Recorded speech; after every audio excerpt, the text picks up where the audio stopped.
Hey, it's Sparky, Fifer, 1250 AM. The Fan. My guy is here. It's not Buck's super fan, Nathan Marzian. He's off today. Instead, it is Ramie Makhlouf. Follow him on Twitter at Ramie is tweeting. He, of course, Ramie Makhlouf of SacTown Sports, 1140, joining the Green and Growing show today. And sorry Ramie to Makhlouf, disappoint. Bucks Kings last night. So I figured this would be a good time to have you on to talk about the atmosphere in that arena, talk about the Kings and how well they're playing. And then obviously we had a fight at the end of the game and some other stuff to talk about from last night's game we could get into. But first, since I have one of the many presidents of the Aaron Rodgers fan club on with me, normally I'm stuck with Horvat on Curtin Long. And he is a huge Rodgers guy, as were you back in the day when you were on the Wendy's Big Show here in Milwaukee. I mean, let's be clear. I'm a Bears fan. Yeah. But I appreciate how good the dude is. I understand the greatness of Aaron Rodgers, unlike a lot of you spoiled Packers fans. Okay, fine. Well, however you want to spin this is fine. But let's just talk about Rodgers in general here, because and we're going to get into the Bucks. Don't worry. I know you came here to get away from Rodgers, and now I'm talking about Rodgers. But hear me out. I'm happy to do this. I know you are, but I'm saying everybody else that are Bucks fans, like, dude, I just want to get away from that crap. Now I got to listen to you talk about it. Listen, and Curtin Long, obviously, we talk about all the time. Ryan Horvat and myself. If you're looking for a good Packer podcast 3 times a week, Monday, Wednesday, and Fridays, that drops at 5 in the afternoon. You two are fun together. I like it. Oh, have you checked it out? Oh, I've checked it out. Yeah. Clips here. Got 2 people watching now. Okay, so or listening. This is the thing. This Aaron Rodgers stuff of, I want Randall Cobb. I want Alan Lazard. I want Mercedes Lewis. And now Diana Rossini is saying, and I want OBJ too, Odell Beckham Jr. And this is the same dude that demanded Goody trade for Randall Cobb from the Texans in order to come back and play, even though he was already under contract, which is amazing. And, Goody, okay, yes, sir. Whatever you want, sir. And all of this. Jim Rome is on, here on the Fan now from 11 to 2. And Rome says, we've never seen anything like this before. Never seen anything like this. This is my thing. Do you know who's to blame for all this nonsense? Who's that? It's not Rodgers. It's not Rodgers' family. It's not any of his ex-girlfriends. It's not the Packers. It's not anybody inside the organization or tied to the Green Bay Packers. LeBron James is to blame for all of this. Wait, crap. What? It is 1,000%. This is all LeBron James' fault. Wow. Every iota of this is LeBron James' fault. Because he is the one that started this building supers team thing, recruiting guys to come play, running organizations and telling them what he wants and who he wants. Remember? I don't want to play with Andrew Wiggins. You're going to have to trade and get me a vet like Kevin Love. Okay. So we went and we got that done for LeBron James. I mean, the dude's been doing it forever, running teams and running organizations. He'll tell you he's not. Everybody knows he is. That is the guy that made it possible in Aaron Rodgers' brain to go, if he can do it in the NBA, why the hell can't I do it in the National Football League? And he is the only one that's been able to do it. Somebody brought up Tom Brady to me about him wanting Antonio Brown. But he was already on the team. It wasn't, I'm not signing unless you sign Antonio Brown. He was there already. And then they went and got Antonio Brown. Tom Brady never held Belichick hostage. Could you imagine for 4 or 5 years, him telling Belichick, I don't know if I want to play or not, Bill. I'll get back to you. If I am going to play, I need you to go out and get this guy for me. Could you imagine Belichick's reaction to this nonsense if he was pulling this crap on Belichick? I mean, again, this is all LeBron James' fault. That's who I'm putting blame on. I don't think LeBron is necessarily to blame. I see your point. This is definitely a newer thing of guys manipulating, maneuvering rosters of teams before they even get there. It's not a thing in the NFL at all. What I would say is this probably happened in the past, and we just weren't as privy to it as we are these days with all the access to information that we have. And quite frankly, I don't got a problem with it, Sparky. He's bringing in a whole receiving core, and they have young receivers. I jokingly said on Twitter, and I think I'm starting to buy into my joke of being serious. At this point, I'm going, hey, Joe, since you're no longer the GM in New York, Joe Douglas, and Rodgers is playing the GM, he hates young wide receivers. Look at what he just dealt with last year here in Green Bay. He's getting all these old dudes in. We'll take Garrett Wilson straight up. You can keep your first-round pick, keep all your stuff. We'll pay part of it, but we want Garrett Wilson in return because he don't want to play with them anyhow. Clearly, he doesn't want to play with them. If I could pick every person that I worked with, I would. You know what I mean? So I I'm can't mad work at it. every show with you, though. That would be rough. I didn't. So I ain't mad at Aaron Rodgers. You know what I mean?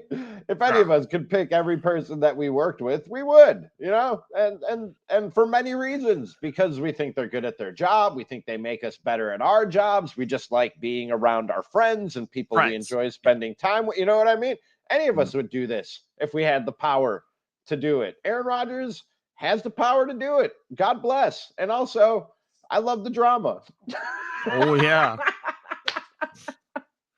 Like, we as Packer fans should take a pact that if this happens again with Jordan Love, we should all pick a different team to root for.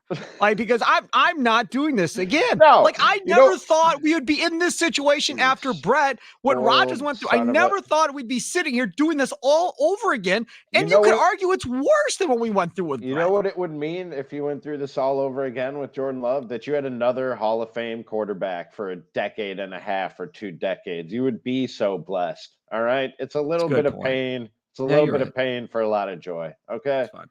But I know this. I'm not going to have to go through this with Giannis. And that to me is a beautiful thing because Giannis is not going to pull this crap. There's just no way Giannis is pulling this crap. If and when he decides to leave or whatever it is that he's going to want to do at the end of the day. Giannis was a man-child just plowing through Sacramento Kings players last night in that game, 133-124. And I'll say this. I couldn't wait for the game, because the Kings games are on probably as much as Bucks games are in our house because the 16-year-old is a big Kings fan. So I watch a lot of Kings basketball. Yeah, Sparky texts me more about the Kings than anybody else, including people here in Sacramento. Correct. I'm all over it. Yeah. So I was anxious to see kind of how this was. And tell me if you agree with this. So the 16-year-old, I said, listen here, as we're watching this game, I'm like, this is a regular season game for the Bucks. It's more than that for Sacramento. It's a measuring stick to see where are we really, because the Bucks have won a championship and are probably one of the favorites to win the championship again. Best team in the NBA, best team in the East. Like, where do we stack up? It's one night only. This is not a series. It's one night. But being a Bucks fan that watched horrible basketball teams, and every time you thought you were climbing the hill, you're like, oh, we stayed within 10 of LeBron. Okay, we're getting better. Here we come. And then, Laker fans are like, what are you talking about? Like, they didn't even care about that game. But for us, it was a measuring stick game. Did you feel that vibe? Because, you're doing afternoons with Cattles out there at 11:40. Did you feel that vibe? Like this was a bigger game for them than it was for the Milwaukee Bucks?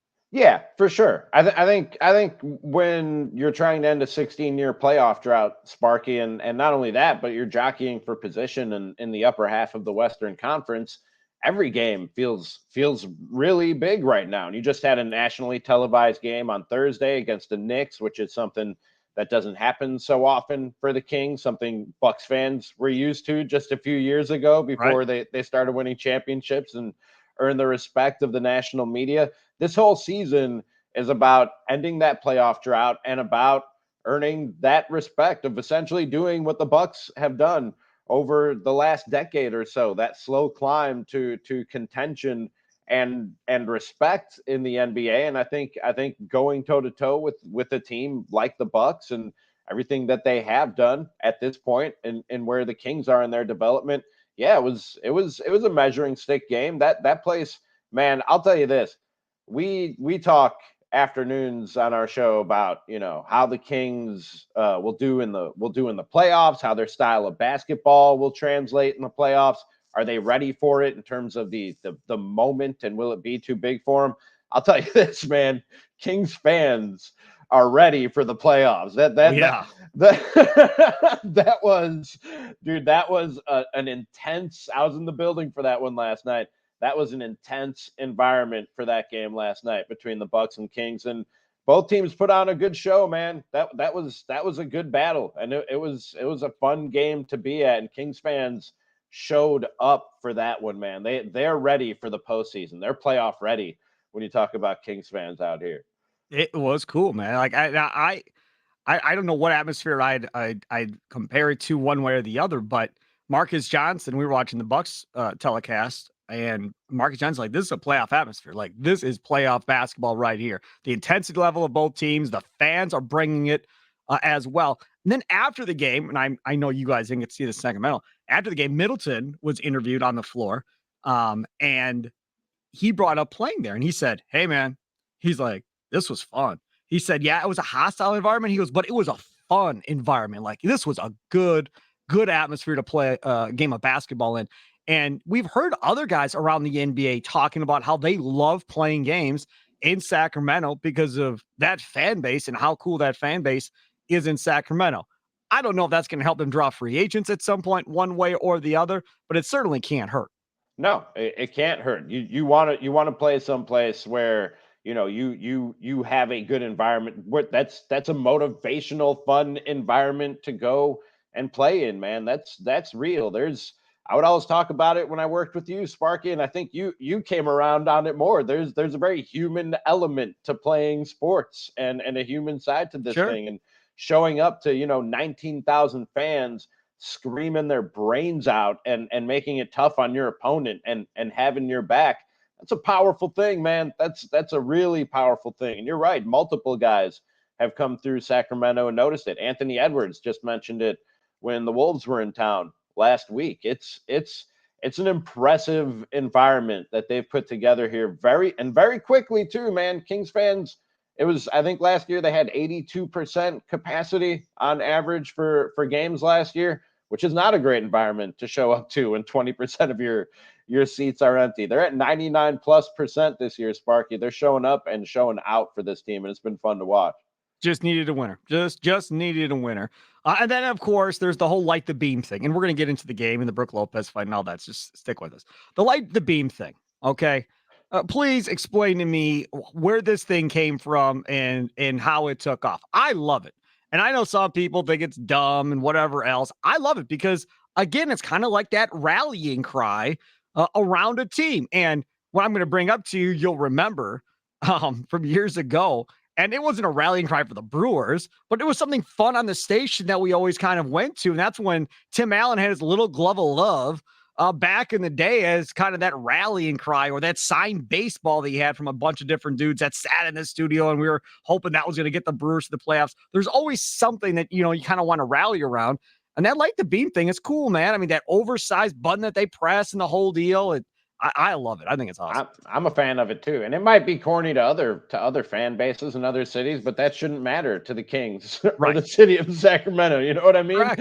It's your thing. So everybody else owner's behind it too. Yeah, he is. He's the one who put it up there. He wanted it to be brighter. He literally said he wants aliens to see it if they're out there, which is the most billionaire stuff I ever heard a billionaire say. Like, I want a laser beam that hey, they got money. They can buy a Fox jersey too. Who cares? Yeah, go for it.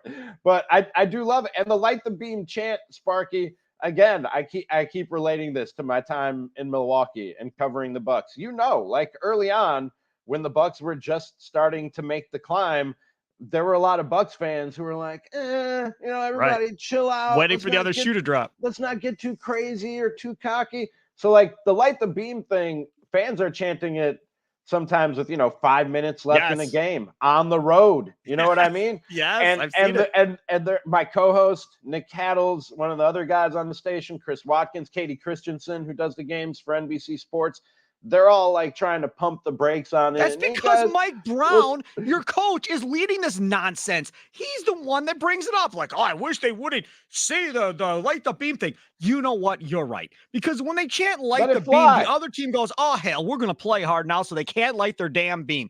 Maybe that's what occurs. But if you're that mentally weak as an organization and as a head coach to worry about the damn fans chanting light the beam too early, you got bigger fish to fry, Mike Brown. First of all, if it is some sort of victory flag that you're flying, that you're raising up and flying when you chant, it's like the W flag in Chicago for the Cubs. Like, fine, show that cockiness, show that confidence. You know what I mean? First of all, there's nothing wrong with that. Second of all, I don't think it just has to be that sort of thing that you do when the game is in hand. For me, Sparky, it's like Bucks in 6. Yes. You chant Bucks in 6 anytime, anywhere. I would say Bucks in 6 to people when I was walking down the street past them and I saw them wearing a Bucks hat. Just shout out Bucks.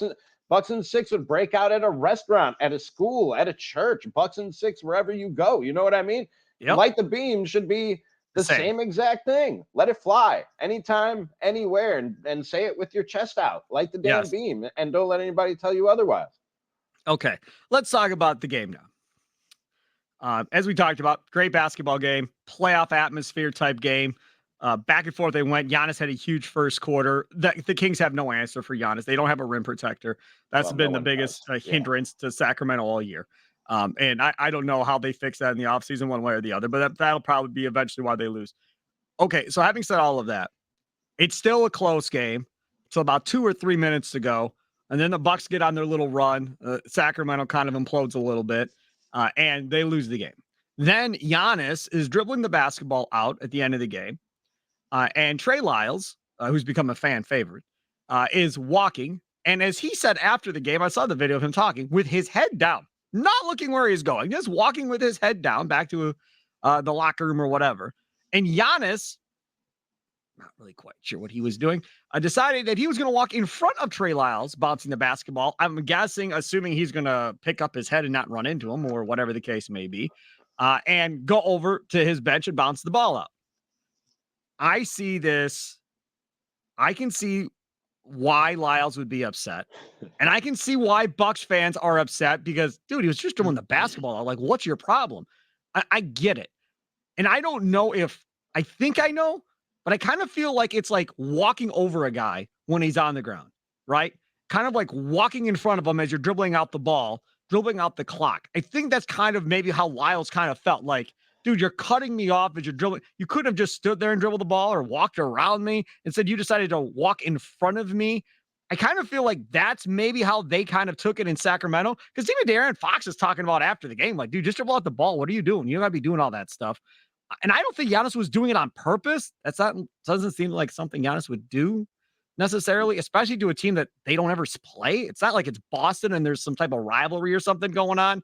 So I think the whole thing was nonsense and uncalled for at the end of the game. And then, of course, Brook Lopez is a hero now, but we'll get more into that. Well, how was your view from Sacramento? Yeah, it didn't make any sense to me. I didn't understand what Trey Lyles was doing at the time. To be honest with you, and I was there, Sparky. Now, you know how when something like that happens, when it breaks out, everybody stands up immediately. Yep. So you miss like a second or two of what actually happened. But I've watched replays, and I had the same reaction when I watched replays as I did in the moment. I was like, what was any of that all about? Why was anybody upset by any of that? And I get what you're saying about Trey Lyles and the comparison to stepping over a guy, but I've never heard that. I've never heard anybody say that as something that's all I can think of. And you know, like you and I, we would always get into the debates over the unwritten rules of baseball, and like it was all the unwritten rules of baseball are stupid to me, and we need to throw them all out or just write them down so they're not unwritten and we all know what they are. But it was the most ridiculous to me when there would be something where I, as somebody who's watched thousands and thousands of games of baseball and played in probably a few thousand also, I feel like I know the unwritten rule book pretty well, but stuff would still happen where I'm like, what? Huh? That's in the unwritten rule book? And I've never heard anybody be offended by what Trey Lyles was offended by yesterday. You know what I mean? Like, I know the stepping over a guy thing is something that's known as a sign of disrespect, and intentionally so in the NBA game. I've never heard anybody be offended by you dribbling the basketball past them or through their path as they were running out clock. And again, that's a guess from me of what will happen, because Lyles said, "I was walking with my head down," and then he kind of like bumped into him, and then Giannis kind of held his arm or whatever as he was walking by, as he went to slap the ball or whatever. The whole thing made no sense. Now, from a Bucks fan standpoint, Brook Lopez is a hero, because Brook Lopez, and that video is all over the place of like, I got your back. I'm not going to let them do this bleep to you anymore. And to me, that was cool, right? Brook Lopez gets in there. And by the way, Trey Lyles had him around with like his Adam's apple with one arm, was like choking him out or trying to choke him out. And Brook Lopez is a big dude, so that probably wasn't going to happen. But I love that. I love the fact that Sabonis was in the between both of them, trying to separate both of them, Lopez and Lyles. The other video that is classic Giannis. He walks up to the skirmish in front of him, looks at it, and then kind of shakes his head and throws his hands up like, what the hell are we doing? And kind of turns around and just walks away from the skirmish. Like, what are we doing? Come on, the game's over. Oh, yeah, you've got to see it. It is. He walks up to the skirmish in front of the table or whatever. They're going crazy. And you see Giannis just throw up his hands and shake his head and kind of walk away like, what are we doing? The game's over. Why are we fighting somebody for over this? You know what's really funny to me about that is I was watching Hassan Minhaj last week host a Daily Show, a huge Kings fan, but he's an even bigger Giannis fan, and he was hosting the Daily Show, and he had Giannis on as his first guest, and he was talking about it afterwards, and he was saying that the reason he loves Giannis is because he has big immigrant dad energy, which Hassan Minhaj. What does that mean? I was just gonna say you probably don't get that, Sparky. No. But I get that as somebody who has an immigrant dad, and Hassan Minhaj has an immigrant dad, and anybody listening or watching us right now that has an immigrant dad gets that, and that's exactly what an immigrant dad would do in that situation is walk up and just shake their head and throw their hands up and walk away. It's the perfect I'd never heard Giannis described like that. When I heard it, I was like, oh yeah, that's why I love him. That's exactly why I love the dude. And that's why Hassan Minhaj loves him. And that's the perfect reaction. That makes sense. I know you haven't seen a ton of the Bucks necessarily being out there, but they are on national TV a lot. As much as I can. Yeah. But they're on national TV, Sparky. These hours are weird. I'm still getting used to the specific time. I'm trying to work. I'm trying to host a radio show, and the Bucks are playing in what's prime time for you is the middle of my day for me. Right. So I'm hosting my show like this, looking up at the TV and trying to watch the Bucks games. We've been talking about it, and I think most of us agree, this roster that they currently have, right, with Jay Crowder, Joe Ingles, Goran Dragic, I'm not sure he'll even play, but on this roster and what they have, this is a deeper roster right now than that championship roster was. Like this bench is much deeper than it was when they won the championship the last time. And that's why I've been saying it for a couple months. I think they win the whole thing again. I just don't think anybody is deep enough to deal with these guys, and be able to beat them 4 times. I just don't see it happening. It does look that way to me from a distance, from over here in Sacramento, Sparky. And just so Bucks fans know, like I'm behind this Kings team, and it's been really fun to watch them. It's been especially fun to watch their fans enjoy this. I hope they are appreciative that you brought your mojo with you, because Makhlouf you did the magic. same crap to the Twins when you were in Minneapolis. You brought them success. I also they was didn't there. have any prior to I also was there for the start of the Wolves rebuild. Just so we're all clear, right? Yeah, I was there for the D'Angelo Russell trade. I was there for the Anthony Edwards draft pick. So they have me to thank for that as well. I fixed the Twins. The Vikings won while I was there. We know all the success I brought to the state of Wisconsin in my many years there, and now I've brought it to Sacramento. So I am enjoying this Kings run, and I'm behind it. I'm rooting for them. I got a Kings hat, the whole thing. But I am still rooting for the Bucks, just lest anybody be worried or think I sold out. Still love Giannis and the Bucks. So I've been trying to follow as close as I can, and they look like a deeper team to me, Sparky, than what they were when I was talking about them and covering them back there. My concern is not at the back end of the roster. It's how healthy and how good is Chris Middleton at the top end of the roster. And Giannis has been banged up, but that happens with Giannis. He plays a physical style, but for me, that's what is going to decide how far the Bucks can go. Once the playoffs come, and I know they've done much of what they've done without a healthy Chris Middleton all year long, or 100% Chris Middleton at least. And last night, he looked as close to cash money as I think we've probably seen all season long. Come the playoffs, you need your stars to be stars, and you're going to need Chris Middleton to look like the guy we saw last night, night in and night out, to win 4 playoff series and have another parade in Milwaukee. That's where the concern is for me. But yeah, they definitely look like a deeper team than what they were last year and the year before. To me, at least. Yeah. Again, I'm not looking at them as closely as you are. I'm glad to hear you say that. Yeah, they're very old, though. I mean, very geriatric. But we'll see how this all plays out, because health is going to be part of it. If Giannis gets hurt, it's over. If Middleton gets hurt, it's probably over. But even then, I don't know. I mean, last year, if they have Milton healthy, I think they beat Boston and they end up probably going to win the finals. This year, if they don't have Milton, I don't know. Boston is falling apart. Like they just lost to the Rockets. I'm getting the Bucks lost to the Rockets too, but Boston doesn't seem to be Boston of earlier in the season. So maybe they figure it out before the Bucks and the Celtics see each other. But they don't seem to be the same.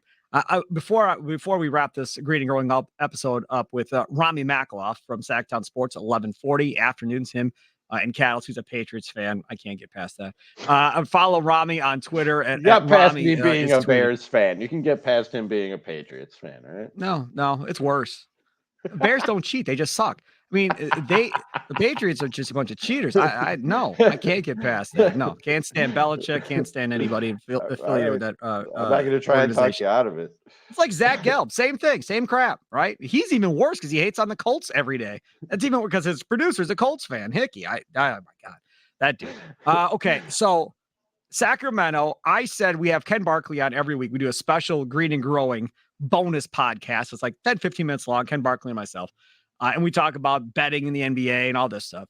Mm-hmm. And I said the most disrespected team in the NBA right now is the Sacramento Kings. If you go look at betting odds to come out of the West, they're like second to last on BetMGM or what? Second or third to last on BetMGM last week as far as, who's coming out. And Barkley came back with, okay, well, let's do this exercise. If they play the Dallas Mavericks, who do you got? I said, the Kings. Dallas don't play any defense. I'll take the Kings. Like, I don't think, I'm almost positive, people don't understand. Yes, they see the number Sacramento is putting up, but I don't think it's really comprehending to their brain of how much that really is every game. Yes, their defense isn't that good. I agree. But I think Sacramento, at least bare minimum, gets out of the first round. Sparky, do you realize they're now this was prior to last night, so it probably changed a little bit. But prior to last night, since I believe it was January 3rd, if I don't remember the exact date. In their last 28 games, they're 20-8, and they have the third best point differential in the NBA. That's no small sample size. And their defense is not good. Like, there's no sugarcoating the Kings defense. It's not good. And I think that, along with and look, man, you know this. You've been through this. I keep making the comparisons because they're right there.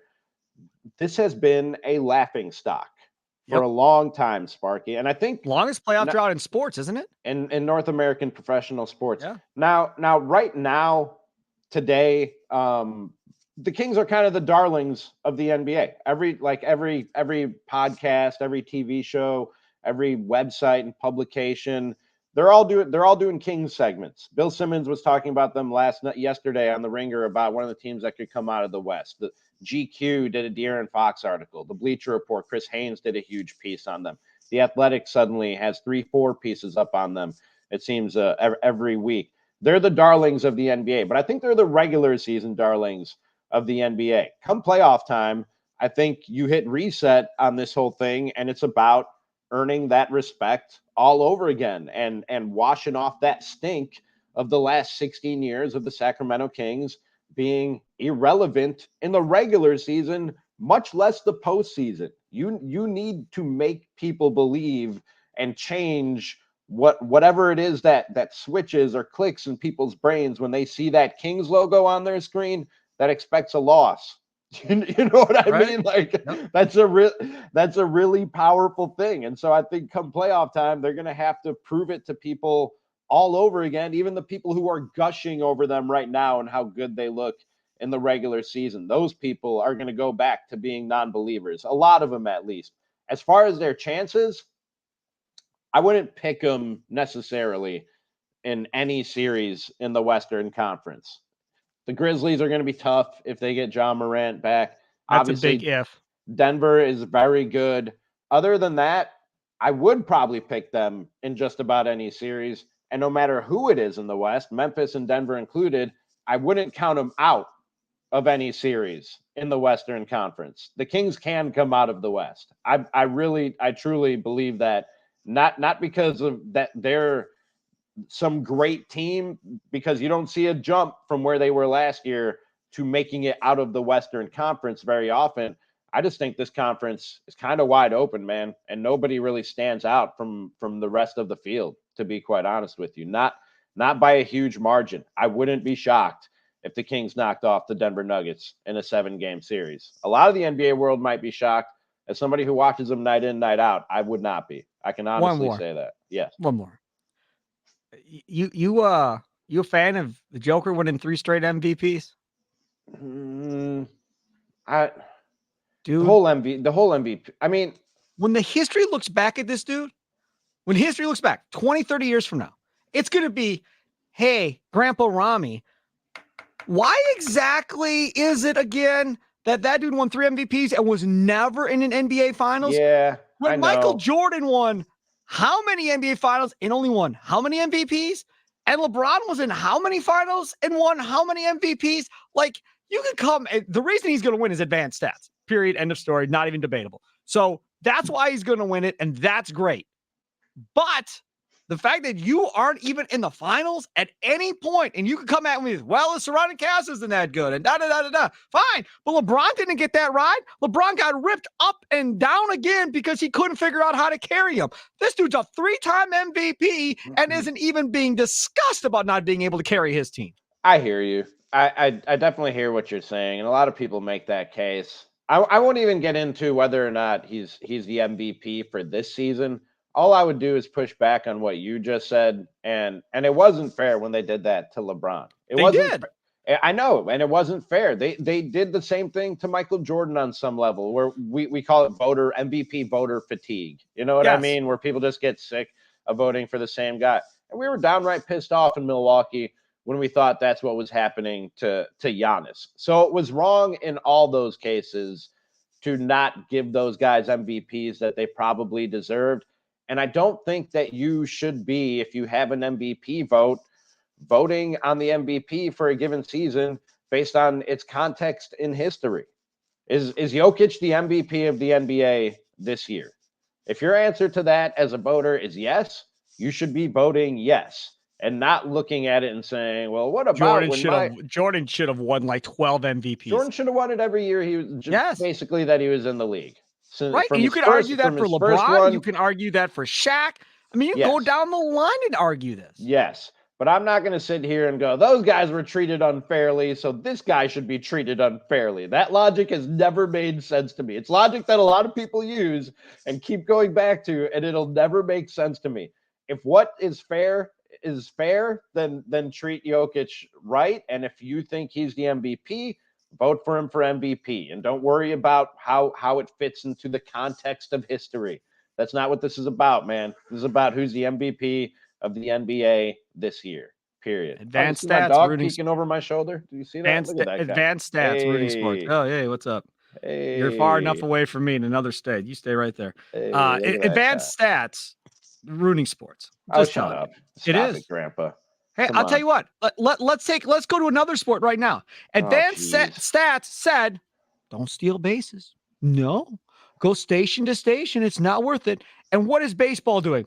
Let's get real big ass bases and let's encourage people to steal bases now. To hell with advanced stats. We bored the hell out of our audience with our little advanced stats thing. So back to running we go.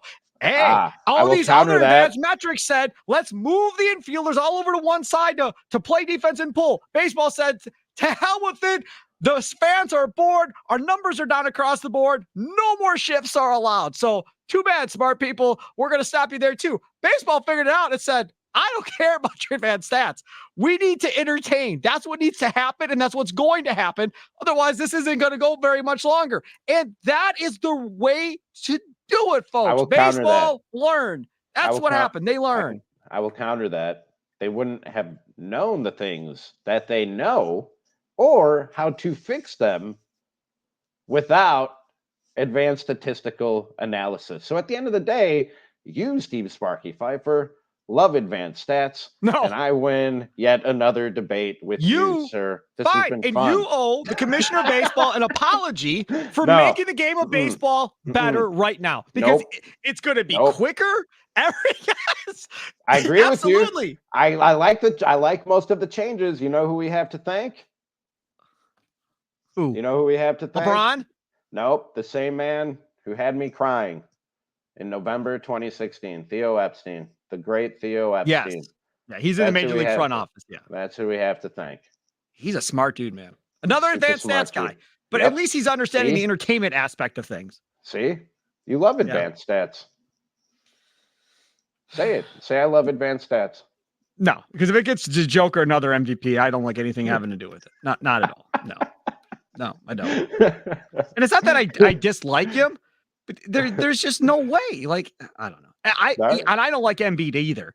But at this point, I'd be fine with Embiid winning it, even though he's not going to win in the playoffs either because they're a bunch of chokes in Philadelphia. If you give it to Giannis, nobody's going to complain because everybody loves Giannis. Just give it to Giannis. Let's make this easy.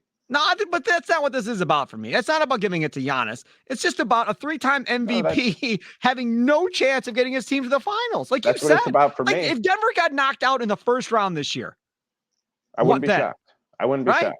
Nobody would be shocked. They've been the 1 seed all year, and nobody would say a word other than, oh, yeah, okay, yeah, makes sense. Move on. Lakers knock him out or something. Nobody says a word.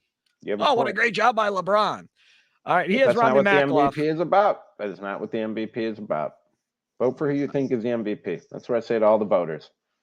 Follow Ramie on Twitter. Sabonis is my MVP. Follow him on Twitter at Ramie is tweeting. What? He's a beast. Yeah. Sabonis. And by the way, because I always do this with you, I can never shut up.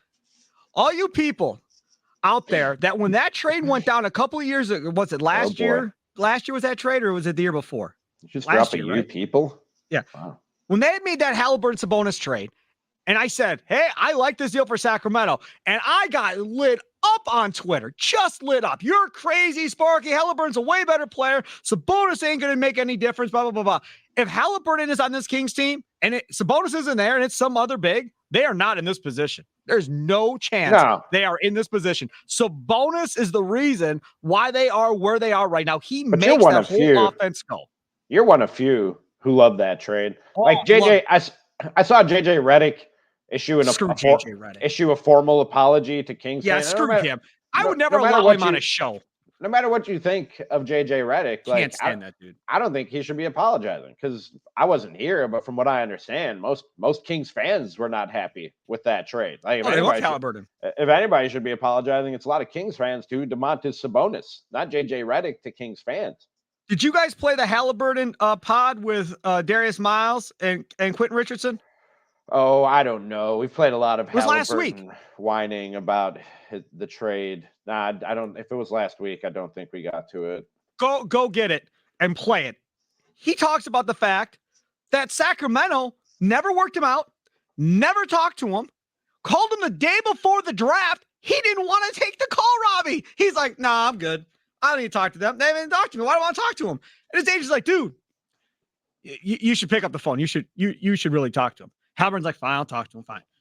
So he talks to him, whatever else. And then he ends up getting drafted by the Kings because he fell all the way down to Sacramento. And did you know that Halliburton told a couple of teams he wasn't going to play for him? I believe it was Cleveland and Atlanta. He told, no, don't draft me. I want to play for you. I'm not talking about some stones coming from Iowa State dictating where you're going to play and not going to play. You got to be kidding me, dude. But it's that Miles and Quinn Richardson podcast is so good. Like the one with they had Hedo Turkoglu on. That was really good. That's really funny one. Hedo Turkoglu. He talks about the podcast. Damn. Hold on. This is great for your listeners, by the way. Whatever. Who cares? I don't care. You got to listen to this podcast, dude. They're really, really freaking good. It's called Knuckleheads. Knuckleheads. Yes. Right. Go listen to Hedo Turkoglu one. He talks about elbowing JJ Redick in the face. It's so good. I was laughing. I was like, go Hedo Turkoglu, my new favorite player of the past. And he's like former King, I believe, too. I think. Well, did Turkoglu play for the Kings? Yes, he did. Yeah, I think so. Yeah. Yeah, he did. Dude, it's really funny. You gave me two things that are going to provide content for my show today. Yeah. That and the Chris Middleton quote about Sacramento. Dude. He's a big one. You could probably find that on the Bally Sports Wisconsin Twitter feed, maybe. That's where I'm headed right now. Sparky, I may have put that up there. You read my mind, man. I'm going to check it out. I'm here for you for show prep every day. Just let me know if I can help produce your show. You help me more than most people know. Whatever. As close as you follow this Kings team. I'm telling you, I would love to do that post little YouTube thing that you all do. That would we're not doing that anymore. Y'all quit? Long story. We'll talk about that off the air. How sad. It was really good. It was really good. I'll tell you who I do like. That Deuce and Mo show that y'all got out there, man. I like that. Hey, that show is legit. They're like fun. That's like old school SSP passion and emotion and fun and sidewaysness, and you don't know what they're going to do next and all that. About Cattles and Ramie. How do you feel about those guys? Can't get past Cattles. Ramie Makhlouf, have a good one. There he is. Ramie has tweeted. Check him out. SacTown Sports, 1140 afternoons out in Sacramento. You can always stream them. Listen in Milwaukee. I'm sure they'll be talking about Bucks and Kings. YouTube.com/SacTown Sports if you want to see this mug while I do my thing. I don't We think do that more was a than selling Kings. point. You know, we What? talk NFL. Like if you just like my general brand of sports talk nonsense. Oh, you guys talk about the Raiders and Jimmy G. We talked about that. We talk a lot of Niners. We're Sacramento's home for 49ers football. Oh, nice. Yeah. Well, that's good. Yeah. So check us out if you like. Sounds like if fun. you like what I do. If you like my thing, you know what I Yeah, mean? we do like your thing. All right. Yeah, Appreciate we do. you. Yeah, Appreciate I miss you. Miss He is you, Ramie buddy. Makhlouf. Follow him on Twitter at Ramie is tweeting. That's it. Just thinking about some of our listeners that we haven't talked to in a long time. You know, we used to call in like Mike. Like, do you think Mike's okay?